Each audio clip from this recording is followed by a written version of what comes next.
นี่พวกพี่มานี่ได้ไปถ่ายรูปที่ท่าแพกันนะฮะอยู่ตรงนี้เนี่ย ท่าแพอ่ะเอาจริงนะเว้ยซุปมาเชียงใหม่หลายทีอะต้าไม่เคยไปเลยท่าแพ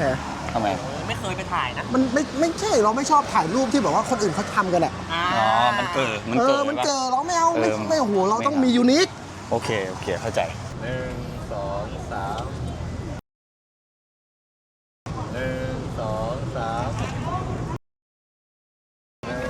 2 3